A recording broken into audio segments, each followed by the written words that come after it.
Hey everyone, and welcome back to the show. I'm Hari. And I'm Kimi. Today we're diving into a landmark album that defined a generation of rock music, Jimmy Eat World's 2001 classic, Bleed American. It's an absolute powerhouse of a record, but the story behind its creation is a masterclass in resilience. Before they were selling millions of copies, they were actually dropped by their label, Capitol Records, in late 1999.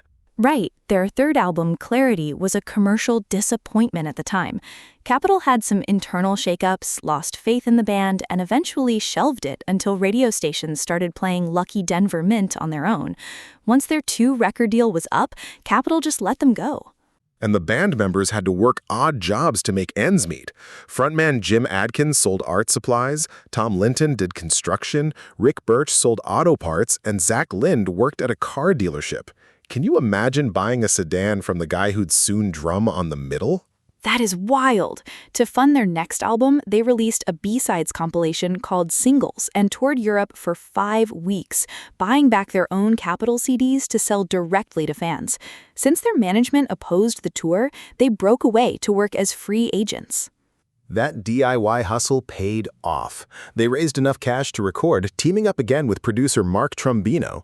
But even then, the budget was so tight that Trombino actually offered to work for free until the production was finished, trusting he'd get reimbursed once the album succeeded.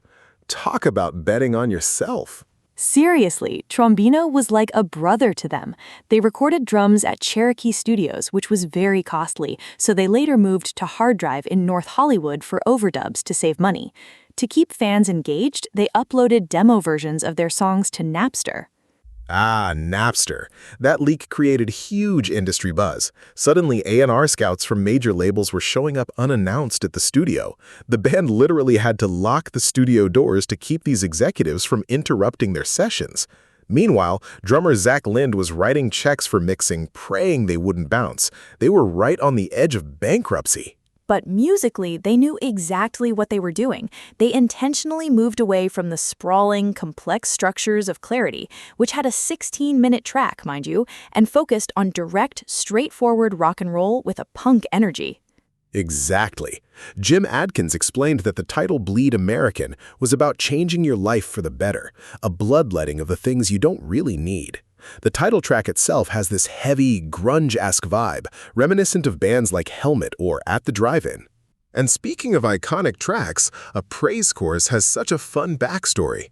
They were stuck on the bridge section, so they sent it to Davey Von Bohlen of The Promise Ring. He wrote this brilliant bridge that references other songs like Crimson and Clover, Our House by Madness, and even Motley Crue's Kickstart My Heart. It's a beautiful tribute to music itself. And then there's the middle.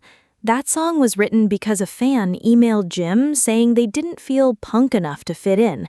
It's an anthem of self-acceptance. Fun fact, Zach Lind's drum beat on that track was his attempt to emulate Tom Petty's You Wreck Me. I didn't know that. Another amazing song is Sweetness. It almost didn't make the album because Adkins had doubts about the lyrics. The famous whoa-ah vocalizations were actually just placeholders. When they couldn't come up with better lyrics, they decided to keep them. Thank goodness they did. They also salvaged Sweetness from Clarity sessions, where Capitol had dismissed it.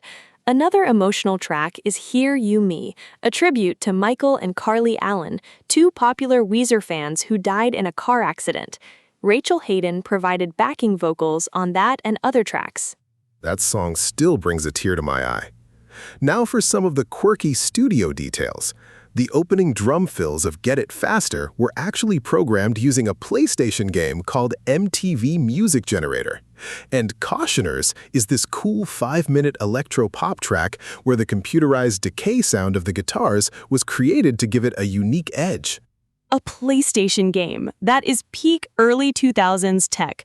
When the album was ready, a bidding war erupted. Luke Wood, an A&R executive at DreamWorks Records, who used to open for Jimmy Eat World back in the 90s, was determined to sign them. They signed a massive multi-album deal with DreamWorks in April 2001. The album released on July 24, 2001, with William Eggleston's photo of bowling trophies. After September 11th, out of concern the title Bleed American could be misinterpreted, they self-titled the album and renamed the title track to Salt, Sweat, Sugar. A classy move during a sensitive time, they eventually restored the original title in 2008 for the deluxe reissue. Despite the title change, the album exploded. The middle reached number 5 on the Billboard Hot 100, and the album was certified platinum by August 2002, selling over 1.6 million copies in the US alone. It wasn't just a commercial success, it became a cultural touchstone. Critics loved it. It topped year-end lists and is widely credited with helping push the entire emo genre into the mainstream, alongside Vagrant Records and Dashboard Confessional. It really paved the way. Even My Chemical Romance worked with producer Mark Trombino for a test session later on because they loved Bleed American so much. It's a timeless masterpiece born from pure perseverance and belief in their own art. Absolutely. It has been an incredible journey looking back at this classic record. Thank you all for listening today. We hope you enjoyed this deep dive. Yes, thank you all so much.